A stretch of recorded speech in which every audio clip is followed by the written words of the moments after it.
There are certain patterns that people do who succeed and certain patterns that people do who are frustrated or overwhelmed.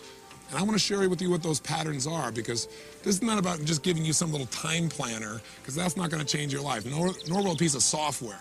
What will change your life is learning how to control and direct your own mind and emotions, and doing it in a way that really gives you what you want versus what maybe your environment may be demanding from you right now. I hope that sounds like a journey that's enticing to you, because if it is, I think that the skills you're going to get here will give you a lot more than what you expected when you signed up for this course. Now, by the way, you signed up for a program here called More Time, and yet you know there isn't any more. So why would you sign up for a course like that? Well, probably because inside of you, you know that there's more time for what matters for you if you restructured your life a little bit. You may not know how to do that, but a part of you knows that that's really possible, or you wouldn't even take in a program like this. In fact, I got a really important question for you, and that is, what is time? I mean, think about it. What is it? What would you say if somebody said, what is time? Well, people have all kinds of interesting answers to that. It's a calendar. It's a measure of activity, some people say. But I would say to you that time is nothing but emotion. Time is a feeling, and we forget that, and that's why we get stressed. Because we don't think about our feelings. We create to-do lists. And we focus on activities, and very often we get all of our to-do lists done. We cross off all the activities, but we're still not fulfilled. And many times we've got a bunch of movement, but we really don't have any achievement, much less these good feelings that we're pursuing. I mean, think about it.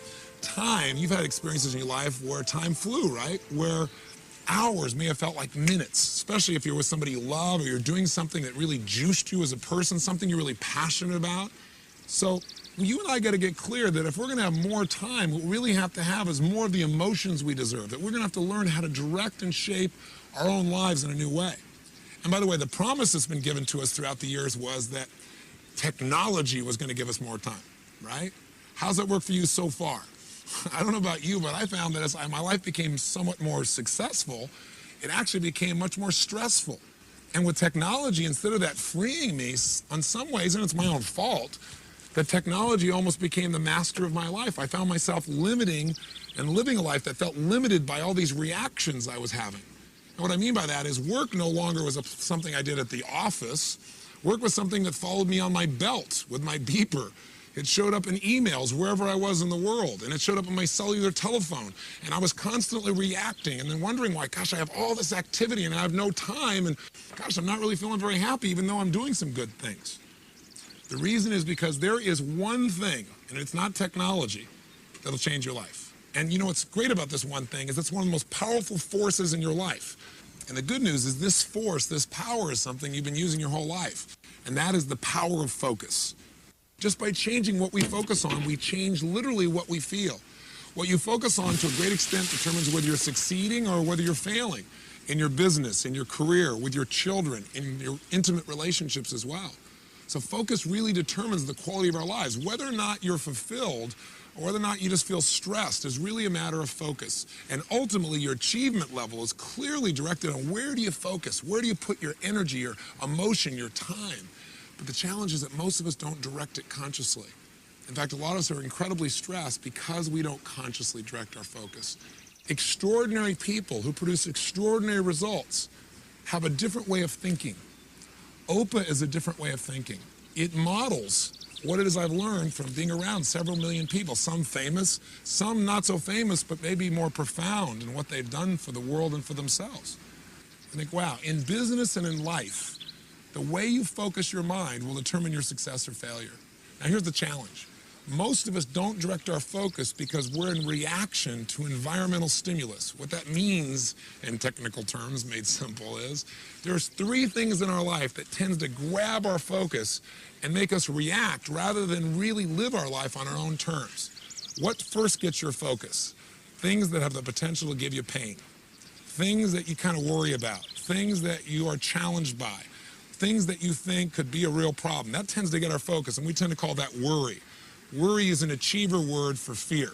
We're fearful that something bad's going to happen, so we put a lot of attention into it. And sometimes it's at the expense of things that are much more important, like our family or our health. Sometimes we worry about things that will never happen. And I think that what happens for most of us is fear gets our focus. And it's natural. It's our survival instinct to avoid pain. But we've got to break out of it if we want an extraordinary quality of life and think differently. And I'm going to show you some ways that you can do that for yourself. The second thing that tends to get our focus is things that can give us pleasure, especially immediate pleasure. Why? Well, think about it. We're stressed a lot of the time. We want to get out of that stress, so we look for something to make ourselves feel good, because that'll happen real quick. And very often we pick things that make us feel good for the moment, but don't really make our life better long term. Very often what you'll do to feel good is go clean off your desk, right? I used to do this all the time. I got all these projects to do. I don't know where to start. I'm overwhelmed. Oh, my desk is messed up. Let me just arrange everything here. Because you know what? I can complete all that and feel really good about myself. Because truthfully, self-esteem, and I hate that term because it's so overused, but a person's sense of identity, our sense of certainty about our lives, our sense of worth, is tied directly to our feeling that we control events, not events control us. When we feel like events are controlling us, our self-esteem drops, our level of stress increases. So what a lot of us do is try and get control of it by doing little things or by doing something we're really good at. You know, let's say you spend a lot of time in your work and you don't spend much time with your kids because at work you feel like you're in control. And gosh, kids are a challenging thing. They're so different, they're so unique. You think you get all handled and they surprise you with something new, right? So very often we try to focus on those things we feel good about. Sometimes it's at the expense of the overall value of our life, and again, we're reacting still.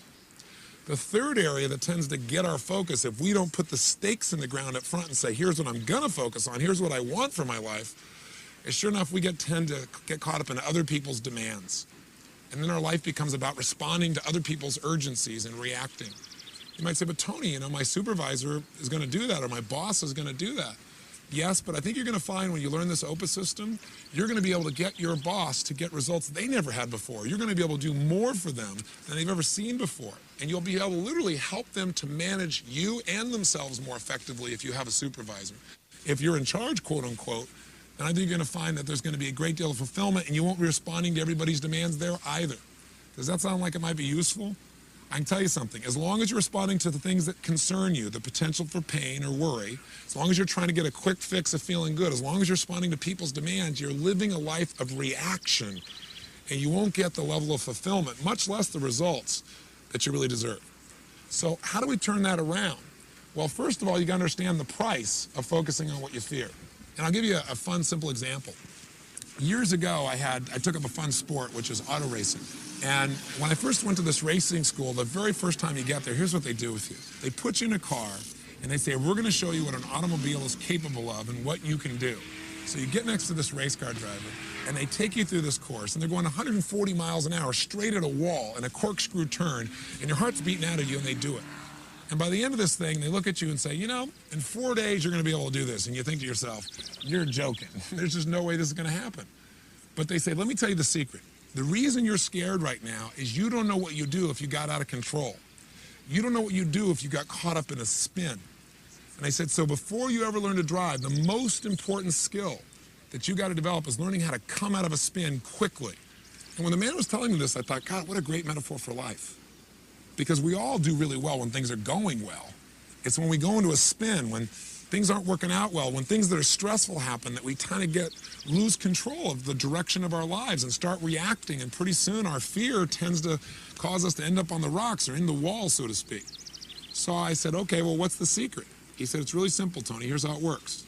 Here's how you come out of a spin. Focus on where you want to go, like this left-hand turn we're going to need to make. Don't focus on the wall in front of you. If you focus on what you fear, the wall, guess what happens? The minute you focus on it, you steer in the direction of what you focus on, and your life or your car moves that direction. If you focus on what you want, you will automatically steer everything in the direction of what you want. He said, do you ever hear about, you know, somebody driving down like a desert highway, and there's like a telephone pole every quarter of a mile, and this guy's driving his Porsche 100 miles an hour, and it's the telephone pole? And I said, yeah. He goes, that happens all the time. He said, you know why? As soon as people start to feel like they're out of control, they focus on what they're afraid of hitting, and they drive right into it. And I thought, that's a great metaphor for life. He said, so all you got to do is don't get scared. Even if you do get scared, you will. Even though you're fearful, focus on what you want, not what you fear. I said, no problem. I teach this stuff. How do you think I did? Not very good. Because what happened was he was smart. He got me driving for a while, and I was concentrating, and I was waiting. I knew any moment he's going to do this. But see, life doesn't give things to you. It doesn't give you challenges when you're ready for them. It's like just when everything's going great, that's when life comes by and gives you a little test. That's like when our Creator says it's time for you to grow and you're not ready for it, so you're going to grow the most right now. And so sure enough, I'm driving for 10 or 15 minutes. I'm waiting for us to push the button. After a while, I kind of just get caught up in the rhythm stuff, you know, kind of like getting caught up in your life. And all of a sudden, he pushes the button. We start spinning out of control. What do you think the first place my brain goes? Wham, right at the wall. I'm driving right into it. He is smart, though. He wants to save our lives. He grabs my head and forces me to look in the direction we need to turn. And I'm fighting him because I want to see myself die. Right? Fortunately, keeps holding my head. Now, as I turn and focus on where I want to go, without realizing, what do I instantly do? I turn in the direction of what I want. Now, I got a question for you, though. Do you think the minute you turn and you do the right thing, because now I'm doing the right thing, I'm turning the right direction, do you immediately get rewarded for that? See, we have a thing called momentum that's still going on. We're in what we call lag time right now, where we're doing the right things, but we're not getting the reward because of the old momentum. It's kind of like you ate like heck for 30 years and now you've eaten well for 2 days and you go, gosh, I'm not getting the result yet. Keep focusing, keep eating the right way, and it'll turn. But you got to keep the faith. You can't look back at the wall because that's what you want to do. You want to look back and go, it's not working. I want to see the failure. I want to see the crash. Fortunately, he keeps holding my head. And what happens? Sure enough, we turn. And a few seconds later, the wheels catch and we turn and we miss the wall by about 2 or 3 feet. My heart is beating out of me. He goes, did you learn? I said, I learned. Did I learn? No. It took 3 or 4 more times of doing this, of him forcing my head before I finally got it down. I got a very important question for you, though. If you focus on where you want to go, are you guaranteed not to have problems, guaranteed not to hit the wall? The answer is no. You could still hit the wall. But let me ask you an alternative question. If you focus on what you fear, if you focus on the problem, if you focus on the challenge ahead of you, and you drive yourself into that, are you going to crash? The answer is 100% yes. So there's no guarantee in life, but if we focus on what we want, our outcome, which is what OPA stands for, the first O in OPA is outcome. What do I really want? If we focus on that, our chances increase geometrically. If we focus on our fear, we got a real problem. So the obvious question becomes, okay, well then how do I control my focus, Tony? Do I just think positive? Well, let me give you a clue. I don't believe in positive thinking. I don't believe you should go to your garden and say, there's no weeds, there's no weeds, there's no weeds, and do a bunch of affirmations. I got news for you. The weeds will take your garden. I believe in something really simple. I believe in seeing life as it really is, but not worse than it is. See, most people say, well, I'm just a skeptical person. I'm just a pessimistic person. What they're really saying is I'm fearful. I don't want to get my hopes up. I don't want to be disappointed again. But I'm here to tell you in life, you got to see it as it is and not worse than it is. You can't try and protect yourself, or you protect yourself from success. You protect yourself from joy. You got to get your hopes up to make life work. So see it as it is, but not worse than it is. Second, you have to see it better than it is. Otherwise, there's no drive to make things better. You got to get a vision for what you want. What's the outcome? What's the vision for your life? Otherwise, you'll get caught up in the to-dos of daily living, and you'll say, gosh, you know, I don't know what it is, but I feel like my life's about making a living instead of really experiencing life. So if you get a view of what your outcome is, of what you really want, wow, the game changes for you. And then once you know how it is and then you have a vision for how you want it to be, then the obvious third step to succeeding is you got to make it the way you want it. And what we're going to show you with OPA planning is how to do that. Now, from a practical perspective, how do you actually change your focus in a second? Well, the way you and I do it is by asking questions. You see, when we say we're thinking, what we're really doing is asking and answering questions in our mind on a consistent basis. That's all thinking is. Thinking is the process of asking and answering questions. And if you ask a lousy question, what are you going to get? A lousy answer. So if your question is, how come I can never lose weight? Your brain gives you an answer, because you're a pig. Or if you say, how come I can never pull this off? Your brain says, because you're a schmuck, because you're not ready, because you came from a dysfunctional family, or whatever lousy answer comes to a lousy question. What would be a better question around this idea of losing weight? Well, you could say, well, instead of how come I can't lose weight, you could say, how could I lose weight? Challenge that question. It's a little better, but you'll probably say, I'd go on a diet. And diets are painful, so you probably don't want to do that. What would be a better question? How about, how could I lose weight and really enjoy the process? That's a different outcome, a different result than just losing weight. It's losing it and enjoying it. Now, if you ask, how can I lose weight and enjoy the process, your brain will give you a different answer because you're asking a better question. Now it might say, you know what? I've always wanted to learn to horseback ride or play polo or whatever it is you love to do. Maybe I'll go do that. Or I love to play basketball. What if I could play basketball and I'm not even thinking about losing weight and it'll happen automatically? If you want a better answer for your life, you got to ask better questions. If you want a better plan, then you better ask better questions. And by the way, this is true of some of the most riveting aspects of our life because all human beings' lives are driven by the questions they ask. Some people succeed in life and they ask the question, what's wrong with me? And they wonder why they feel depressed all the time. Or why can't I figure things out? We have to be very careful about the questions we ask ourselves. Does this make sense? I hope it does. Whether it's a Martin Luther King asking a question about his dream and how we can have equality, or whether it's a fun quote or a powerful quote, or whether it's a question of a leader like Robert Kennedy, who we know the famous quote said, some people see things that were done and they ask why. I look at things that were never done and ask why not. If you want to change your life, you got to change your questions. And if you want to change the experience of planning, you got to stop asking that silly question that everybody asks when they're going to plan something. I used to do this all the time. What is the question we all ask when we're going to plan something? What do I need to do? That is the wrong question. So why is that a lousy question? Why do we not want to start out when we're trying to plan our day or a week or a month or a life by saying, what do I need to do? Because you don't know the answer of what you need to do until you decide what it is you want. What is it you're looking for in your life? I mean, if you think about it, we've seen all these new time management systems come out, and I've used them all, and they all added some value to my life. But none of them really helped me to achieve at the level I now achieve, and they certainly didn't help me to really be fulfilled.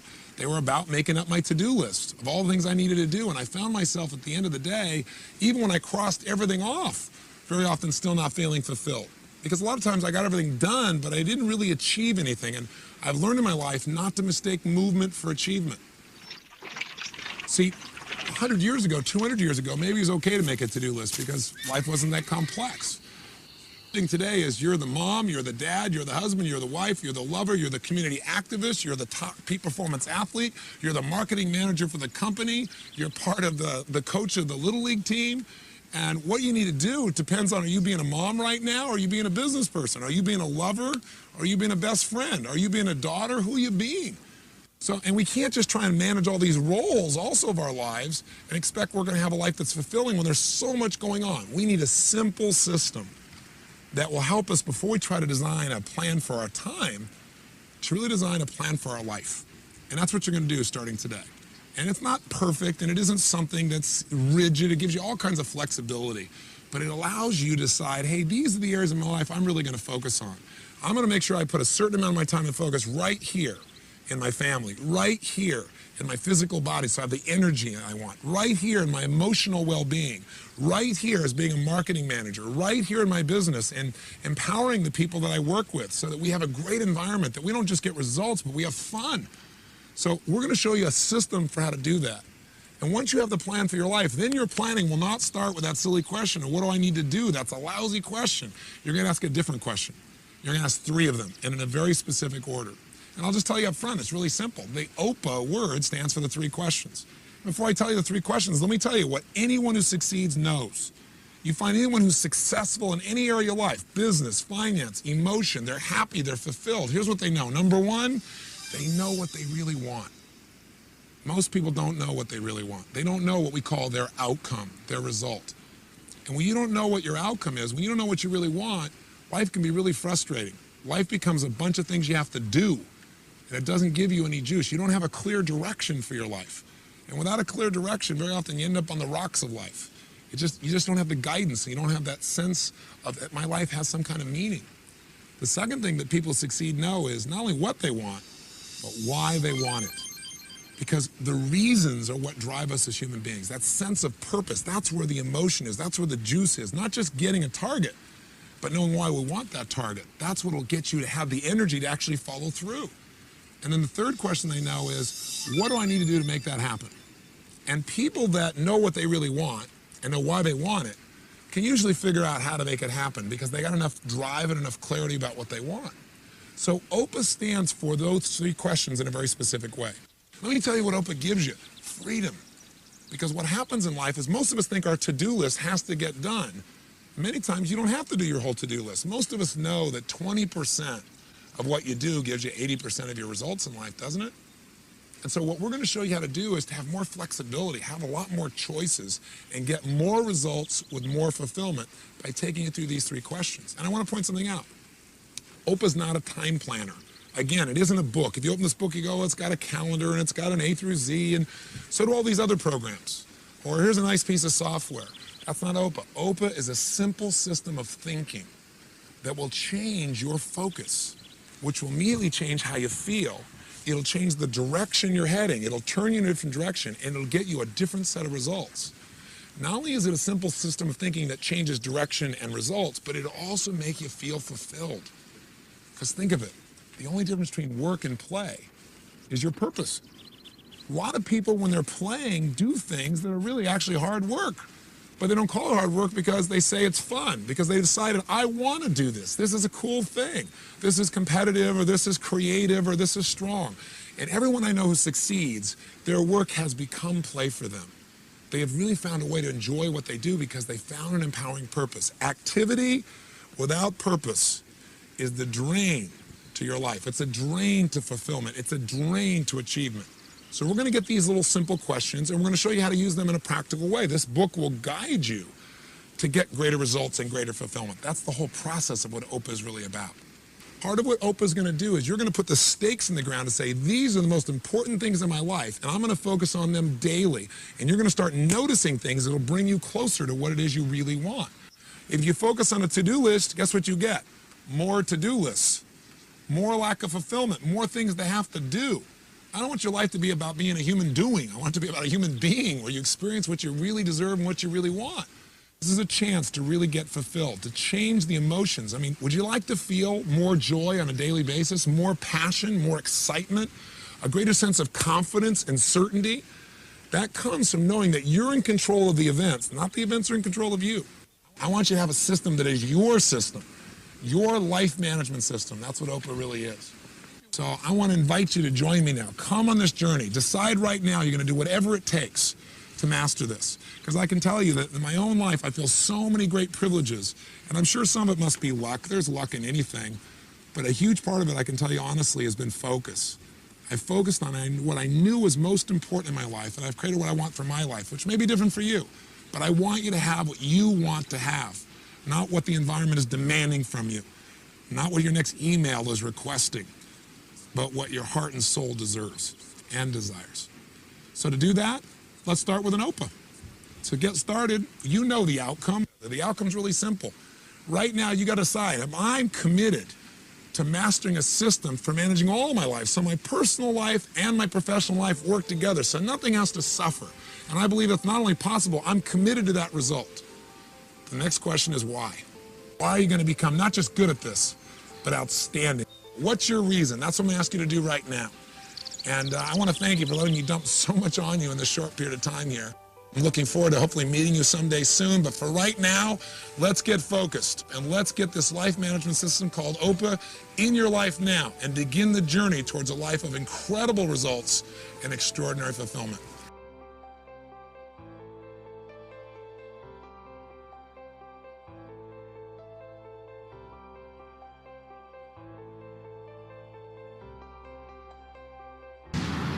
You know, we're living in a time in which stress seems to be almost epidemic, especially for achievers. Everybody talks about being stressed, especially those people who are really trying to do something meaningful, really accomplish something.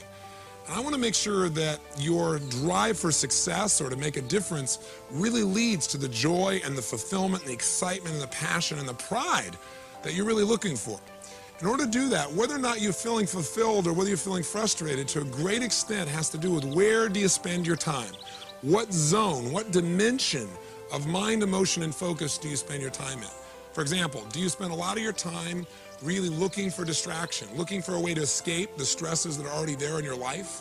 Or do you spend more of your time getting seduced by things that really aren't important, but they appear to be urgent, and you kind of delude yourself into saying, well, I got to do this right now, when really, truly, you don't have to do it right now, but you add that additional stress? Or do you spend your time in drama, where you're doing things that really are important and they're really urgent? You got all these deadlines that have to be met right now. Maybe some of the deadlines that are stressing you out now because things weren't handled earlier on. Or have you managed to spend the majority of your time in your life in what I call the zone of fulfillment? that dimension where you're doing things that are really important, but not really urgent. And as a result, you tend to be at your best because you've taken away the stress. Take a look at what I call time targets. So let's start on the outside as this assembles now. The outside circle here is really where most people spend their time. It's in escape. In fact, it's doing things that are not urgent and they're not important. I call this the dimension of distraction. Or for short, you could just call it the escape dimension. This is what happens for most people. They have all these goals and desires. They don't know how to manage them all, so they look to escape. How? Drink some alcohol. Go hang out. Go watch television. Do something that for the moment is escape. Now, is that all bad and all wrong? The answer is no. But if you spend the majority of your time there, you won't be fulfilled as a person and your stress will actually increase. Now, the next circle, closer into the target, is that area that we call the dimension of delusion. That's because this is the area where you start doing things that are urgent. This is where you spend your time, but they're really not that important. And what fits in this category? Emails. I mean, these days, all somebody's going to do is type something and they can send it to 50 people with one keystroke. So a lot of us end up with a lot of emails that don't really, they beg us to respond immediately, but would you agree with me? A lot of it is just things that seem important, but really aren't important at all. They're just urgent because there's this demand that says, handle me, I'm here on your screen. The more classic example is the telephone. I mean, the phone rings and you're in the middle of something really important.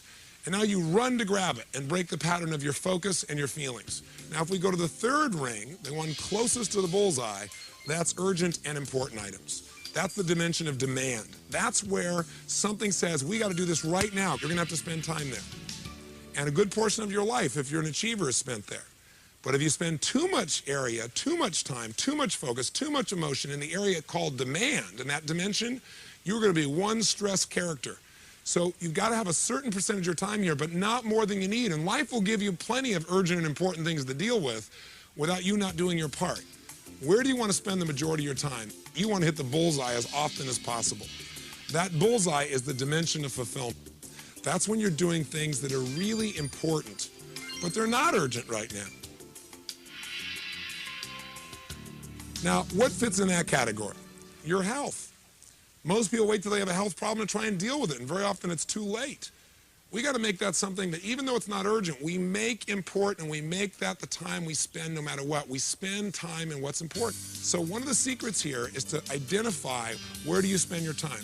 Are you spending 20% of your time in the zone, 60% of your time in urgent and important, called the dimension of demand, and then 5 and 10 or whatever in the other two? Are you spending 50% of your time in the zone? Let's do some time accounting of last week. Go for it and let's do it right now.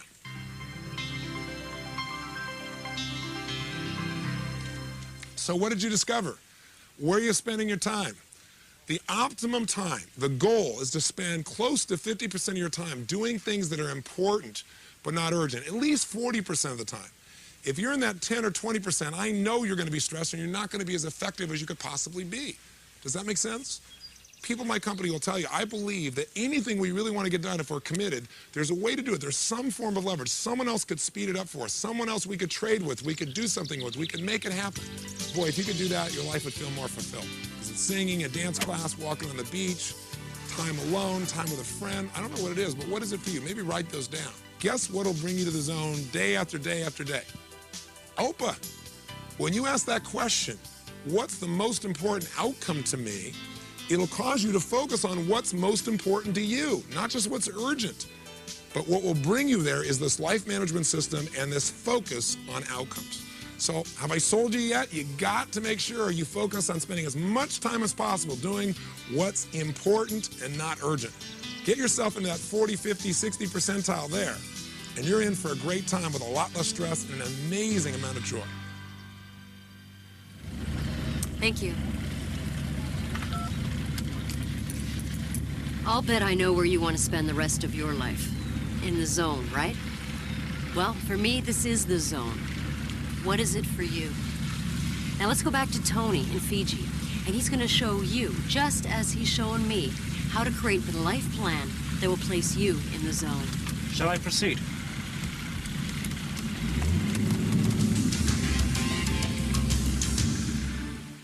Now we're going to talk about categories of improvement. What we're really talking about is creating a life plan for you now. If you don't have a plan, you fall into somebody else's plan. It's the old thing of if you fail to plan, you plan to fail. It's an old overused phrase, but it's really true. Without a plan, your focus goes to what you fear, something that could give you pain, or it goes to something that gives you pleasure for the moment so you can get out of the stress, or it goes to something that someone's demanding for you. We want you right now to begin to create a life plan. In order to have a life plan, you got to have something you can manage. Think of this as a life management system. If you're going to manage your life, you got to look at what are the areas of your life that you really need to manage in order to succeed and be fulfilled. We call these areas, obviously, areas of management. There's only two primary areas of your life you really have to manage. Area one is obviously your personal life. And we're going to take a look at what are the areas that you need to focus on a regular basis in your personal life in order for you to not only be fulfilled, but have a life that really works. In your professional life, there are a lot of different things you got to look at. If you try to think about all of them at once, it's a bit overwhelming. But virtually everything you do in your business life or career can fit into 4, 5, 6, or a dozen categories. Think of it as areas you're going to focus on. And the reason we call them categories is we don't want to just focus on them. These are areas that we want to continuously focus on and do things to improve them. Now, if you don't come up with an area and actually define it, life tends to grab your focus. So for example, in your personal life, what would be an area that you would need to continuously focus on and continuously improve if your life's going to work? Well, one area of your life would have to be your physical vitality and health. If you don't take care of that, if you don't focus on it, does it get better automatically? You and I both know the answer is no. You have to put focus in it, and you also have to measure it. The same thing's true of your finances. Finances don't get better by just hoping. Finances don't get better without focusing on it. If we don't focus on it, our finances tend to stay where they are or get worse. Same thing's true of friendships, relationships. Same thing's true with your family. Same thing is true of your spirituality. If you don't put a focus on what you believe spiritually and making sure you're measuring that you're really aligning yourself with your creator or whatever you believe, then you don't feel that same level of fulfillment in that area of your life. So we're going to put the stakes in the ground and say, you know what, I'm going to have a life plan. It's going to require me to continuously measure my progress in each of these areas. And I'm going to set specific goals in each of these areas. And when I go to plan my day, instead of saying, what do I need to do? I'm going to say, what's most important for me to achieve? Because unless you come up with those categories, your focus will go to the urgencies of the moment, and you'll be pulled out of the zone, and you won't get the results or the fulfillment you deserve. Think of it this way. You cannot manage what you can't measure. So you got to stop and measure it and say, this is what it's going to be, and this is how I'm going to achieve it. In fact, and a good metaphor for it is this, the little wheel of life. It's just a simple thing. And let's have you watch us do it, and then do it for yourself.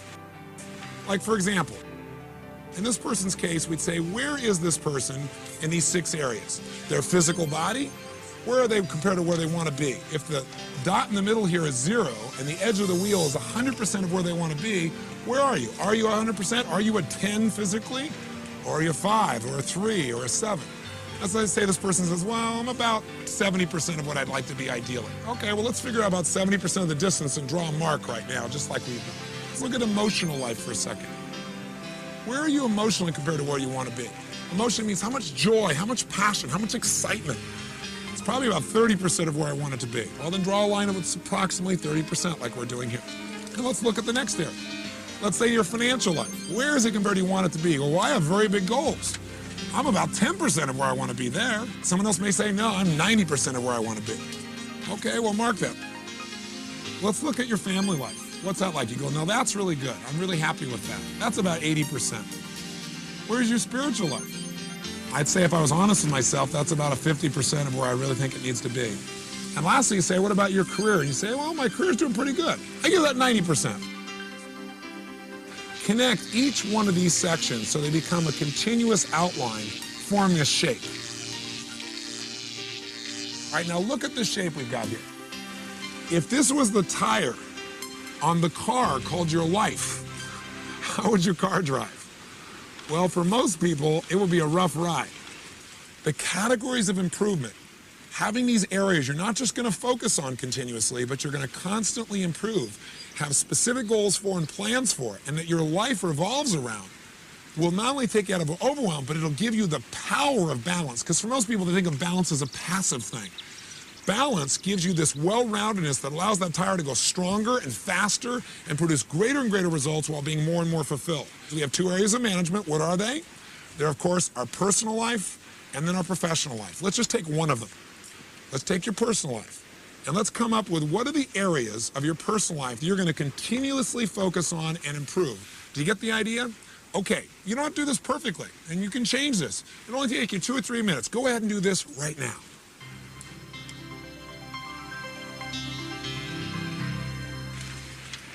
Now, that was pretty easy, wasn't it?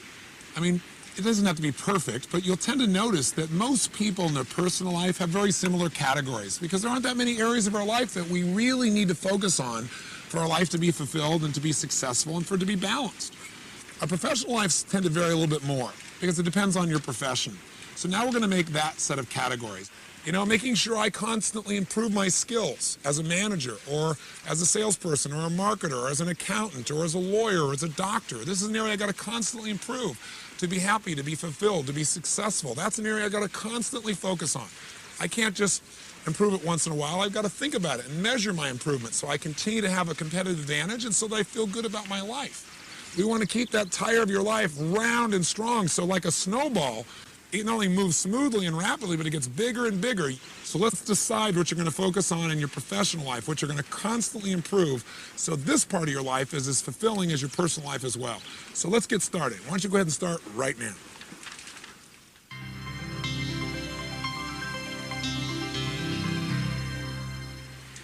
So how'd you do? I'm sure not perfectly. I know I was far from perfect making my first list of professional categories, but you can make it better. You're getting a start here. Roles are the places, the way you think about yourself, I guess I should say, as you're working in this area.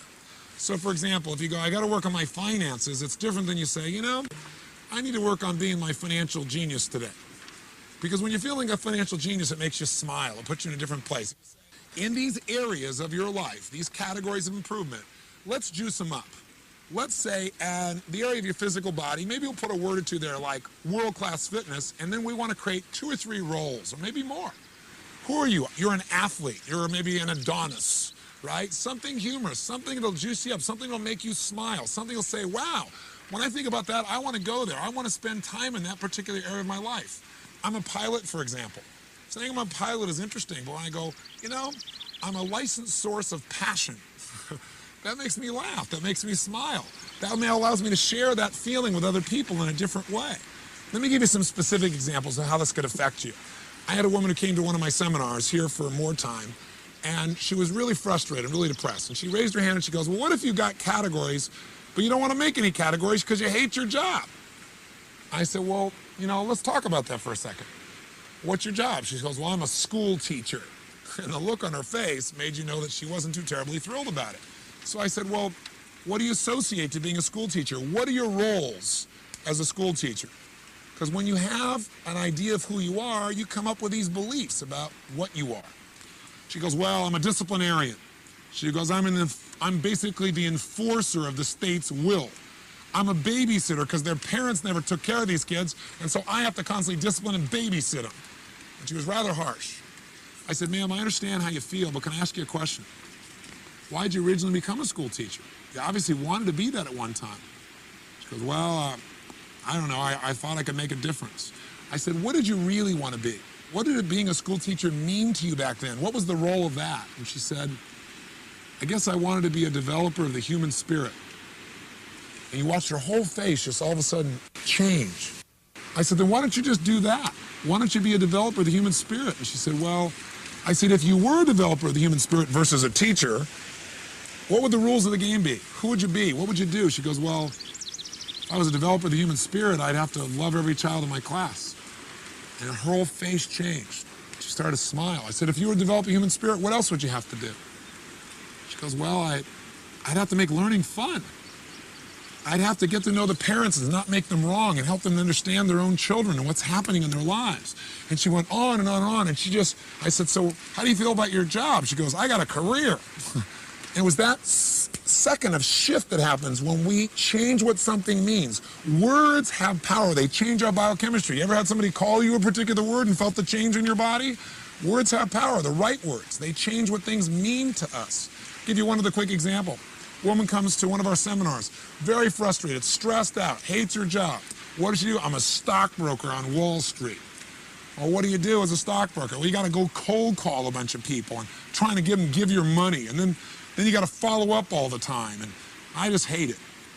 I said, okay, well, you can change the job. But before you do, you know what the problem with changing jobs is? You take you with you. You always think it's the company's the problem, and you go to a new job, it feels okay for a while, but pretty soon you're back to the same problems. I said, what we got to do is change your mentality, your psychology. I said, did you ever enjoy this? She goes, well, in the beginning, I was kind of excited about it. I said, let me ask you a question. What are you really being? What would be a role, a way of describing what you do that would make you grin from ear to ear? What do you really want to be? She goes, well, I want to be a mover and shaker. And I said, well, you're on Wall Street. You work for one of the biggest firms in the world. You're doing quite well. I said, maybe that's what you are. And all of a sudden she smiled and she goes, damn right I am. I said, what else are you? When you're making cold calls, forget that. Who do you want to be when you communicate with people on the phone? And she said, a treasure hunter. She said, I want to search for treasure. I want to help people. I want to get them to give me some money and go use it to find treasure for them and help them expand their treasure. And just her entire psychology changed. So what I want you right now is I want you to take each of these categories you have, both in your personal life and professional life, and I want you to juice them up. Maybe make the name of the area a little bit more juicy, but most importantly, come up with 2 or 3 roles that make it fun to be there. Little things make a big difference. Let me tell you what Oprah's going to do for you. Well, most of the stuff you know, but maybe you have your own words for it, or maybe at times you do this and other times you don't.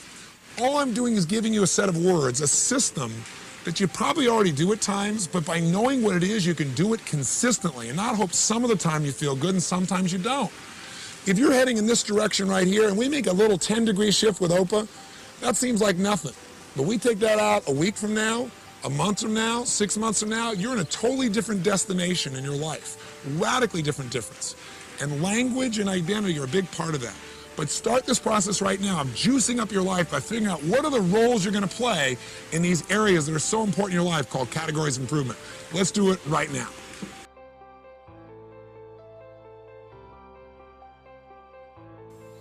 So we've got to ask those questions. So now the big question is, how do we turn this into a system? Well, a big part of the system of being able to manage something, besides knowing the outcome, knowing why, and the action item, is creating a visual chunking system. Now, what the heck does that mean, a visual chunking system? Well, let me give you an example. When we are given tons of information really quickly, and we get this little bit of information, this and this and this and this and this and this and this and this, pretty soon a human being gets overwhelmed. But if we find a way to connect various things through a period of time, we can find a shape, and pretty soon all of these items might become 3 things. I'm going to get the idea of what I mean by this. So instead of all these individual items that make you crazy, chunking is grouping together individual items, resources, ideas, or thoughts, so that by grouping them together, they become more useful. And part of what makes them more useful is by collecting them together, you're able to focus on them and not become overwhelmed. How many follow that thought? Say aye. So I'll give you an example, and let's test your chunking ability real fast. I'm going to show you a series of letters. And what I'd like you to do when I show you those letters is I want you to immediately chunk those letters. What I mean is I'm going to show it to you very briefly, and the camera should only look straight on here when I go to show you. And I want you to write them down, what you remember. I'm going to give you a very brief time to look at it. Okay, you look it up on the screen will probably be the easiest way. Here we go. Okay, write it down.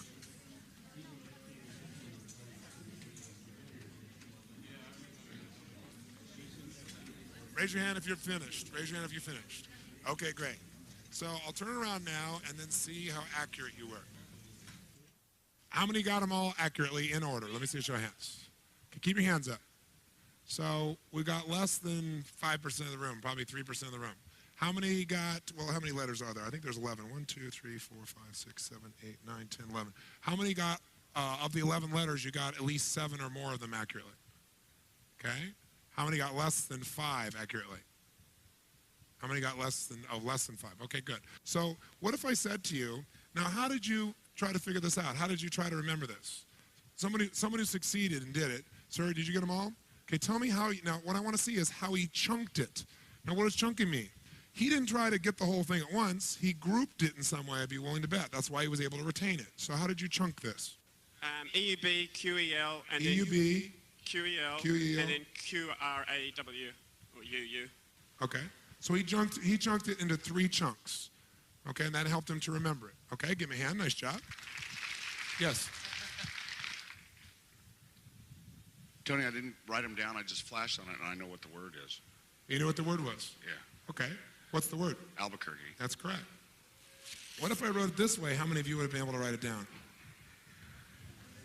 Can you see it? How many of you wrote it out that way, you would have been able to write it down immediately? Let me see a show of hands. Sure, because you recognize Albuquerque, because Albuquerque is 1 chunk for most of you. But it was all these things that were random, most of you weren't able to get it. So many of you tried and failed. Let's see why you did. Now, are you from Albuquerque? Do you know anybody in Albuquerque? I live about 100 miles from there. Why would he be able to see that when it looks nothing like Albuquerque? Because when something becomes part of your focus, like when you buy a certain car or you buy a certain outfit and all of a sudden you see that car or outfit everywhere, well, once you do that, all that information was always around you, but it's become important. So part of your brain sees anything that would relate to it. That's also what happens when you have a clear outcome. When you have a clear outcome, suddenly you start seeing Albuquerque where other people see nothing but a mixture of stuff. You start seeing with your outcome how to achieve it where no one else can figure it out because you have a clear outcome. I did this once in a seminar a couple of years ago, and the lady said, I know where it is, it's Albuquerque. And I said, do you live near Albuquerque? She said, no. Ever live near? She said, no. I said, you have a lover in Albuquerque, don't you? And she went, no, I don't. And everybody saw her face. She was in school, and she started laughing. She goes, well, I do have a lover. How do you know I have a lover? Because I know the person either had a proximity or something. They had an emotional association to unscramble something with no help. In a matter of, I gave it to you for 5 seconds. When you become emotionally associated to something or you have clarity of something being important, your brain figures the whole thing out. That's what the value of outcomes are. Is that pretty powerful? Now, how many could have gotten it here? Come on, how many could have got Albuquerque here? If I did it this way, you could have written down the letters, say I, because it would be chunked differently. So who else got it, though, this way? As more than one. Yes, how did you chunk it? I made it Yubkel Crow. E-U? B. B. Yubkel Crow. Kel? Crow. Crap. So she chunked it how many times? 3 times, and she chunked it auditorily instead of visually. How many see that? By the way, do you see a pattern? Both these people that succeeded chunked it 3 times. Somebody else. I sort of started off by just doing what this dude back there did, which was just sort of like one at a time. I sort of put EU, BQ, EL, and then just the growl sort of seemed to work, so I probably just threw that down. So you still chunked 2, and then you went to three the last twos one. and then... So she still did. Chunking in 3s is the most common. For most people, someone shared this with me the other day, chunking, they chunk like this. 1, 2, 3, many. When you get beyond 3 for most people, it's many. So 3 is usually, and if you try to chunk it as 1, unless you had the reference for Albuquerque, you are in bad shape. Who did not get it? Who did terribly, honestly? Because you did terribly, there's nothing wrong with you, it's just that your strategy for chunking was not effective. So sir, how did you try to chunk it? I tried to chunk it EUB, QEL, except... All this is 1? No, I tried to do it in 3, but in my language rules, U always follows Q. And so I got all confused about halfway through it. So Okay, so what happened is he tried to chunk it with 3, but he let his belief systems, he calls his rules, determine that this couldn't be, and that fried his brain. So what you have to understand is if you're going to get a job done, if you're going to take a dream and turn it to reality, you're going to have to chunk it into a bite size, not so small you're overwhelmed and can't remember it, and not so big that you're overwhelmed. And so what OPA is a visual chunking system. I'll give you one more. Let's see what you've learned. I'll give you one more example real quick here.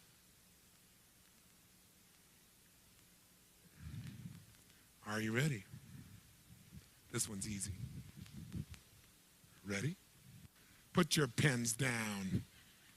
I want you to remember this in your head. This is a chunking thing. Here we go.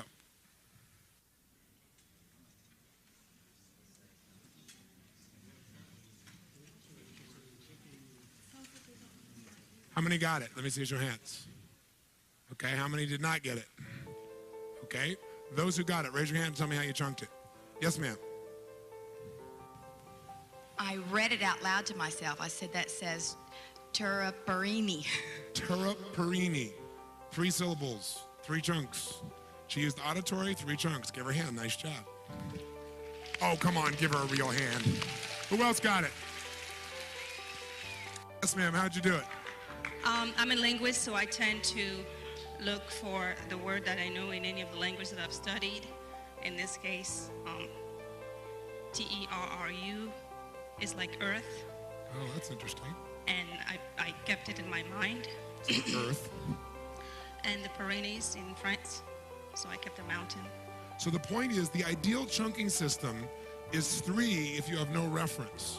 If you have a reference for something, you can chunk it in a larger chunk. For example, driving your car, your stick shift now is 1 chunk for most of you. In the beginning, it would have been useful if you could have said, okay, there's the things I do with my feet, there's the things I do with my eyes, and the things I do with my hands. But what happens for most people is they go, what am I going to do? I got to put this, and I got to do this, and this, and they have no chunking system in the very beginning, and so they're overwhelmed. But very quickly, unconsciously, your brain begins to chunk 3 things, and eventually, when you're familiar enough, it becomes 1 thing. It's like it all come together in your head, and you'll be able to do things no one else can do. How many follow? So what I did with the human brain is chunk the entire psychology of what makes a human being do what they do. So that's what you can now do with your life as well through this process.